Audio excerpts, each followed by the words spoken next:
আসসালামু আলাইকুম। তো আজকে আমি সাজনা পাতার ভর্তা করব। সজনে পাতা, সাজনা পাতা, মোরিঙ্গা পাতা, তো যে যেটাকে যেভাবে চিনেন। এই সাজনা পাতার ভর্তা কিন্তু খুব মজা হয়। আর সবচেয়ে বড় কথা, এটা রান্না করেও খাওয়া যায়।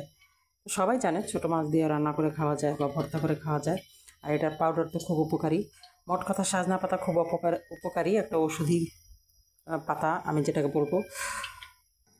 তো ফার্স্টে আমি এখানে মরিচ ভেজে নেব।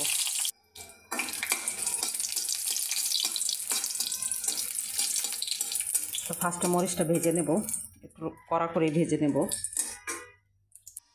আমার মরিচ ভাজা হয়ে গেছে, এখন আমি মরিচগুলো তুলে নেব। এখন দেবো রসুন, বেশ কয়েকটা বড় বড় 3টে রসুন এবং 2টা পেঁয়াজ। এগুলো আমি লাল করে ভেজে নেব।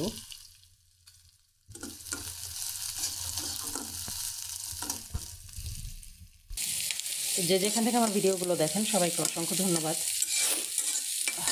মাঝে মাঝে কিন্তু এই ভর্তা ভাজি ভাত খেতে খুব ভালো লাগে। মাঝে মাঝে না, আমার সবসময় ভালো লাগে।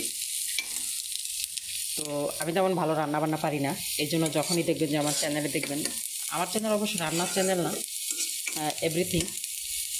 তো যখনই আমি কিছু করি তখনই দেখা যায় যে আমি একটু ভর্তা ভাজির ভিডিওটাই করি, কারণ এই জিনিসটা ভিডিওগুলো দেখাতেই আমার কাছে ভালো লাগে। আর আমি তাছাড়া সবচেয়ে বড় কথা, আমি তেমন রান্না পারি না। যারা রান্না অনেক পারে তারা আমার ভিডিওটা স্কিপ করবেন। আর খুব লাল করে আমি এই জিনিসটা ভেজে নেব, কারণ এটা আমি পরে আবার পাকায় বাটবো। আর দেখেন, এটা ভাজ করতে করতে কেমন এই সাইডটা কেমন ফেটে গেছে, তবুও এটা দিয়ে কাজ করতে আমার ভালো লাগে। আমার কিন্তু আরেকটা আছে, অনেকে ভাববে আমি মিথ্যা কথা বলতেছি। এটা দিয়ে কাজ করতে আমার ভালো লাগে। একটু লাল করেই ভেজে নেব। বাহিরে প্রচণ্ড রোদ, চলেন শুকনো মরিচগুলো রোদ্রে দিয়ে আসি, তাহলে মচমচে হবে। রেখে দিলে সাদা সাদা ফাঙ্গাসটা আর পড়বে না। আর শীত আসলে না, এই শীতের আবহাওয়ায় রোদ্রে আমার মনে চায় ঘরের সব কিছু রোদ্রে দিই, সব কিছু এভরিথিং। প্রতিদিনই মন চায় খাতা বালিশ সব কিছু আমি রোদ্রে দিই, কাঁথা কম্বল। তো আমিও রোদ্রে বসে থাকি, আমার খুব ভালো লাগে। এগুলো রোদ্রে থাক। প্রচণ্ড রোদ, ঘরে চলে যাই, কারণ ভর্তা বানাতে হবে। ভর্তা বানাবো, তারপরে ভাত খাবো। তো এই তো হালকা লাল করে ভেজে নিয়েছি। আর এখন এই তেলের মধ্যে আমি শাক দিয়ে দিব। আর এখানে দিয়ে দেবো লবণ। এটাও আমি তেলের মধ্যে ভেজে নেব শাকের মতো।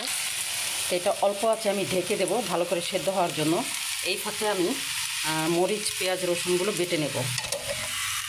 আর কালো কড়াই, একটা কথা মাথায় রাখবেন, গৃহিণী, ভালো গৃহিণী রান্নাঘরে কালো কড়াই ভাঙা চামচ থাকবেই, তার মানে আমি ভালো গৃহিণী।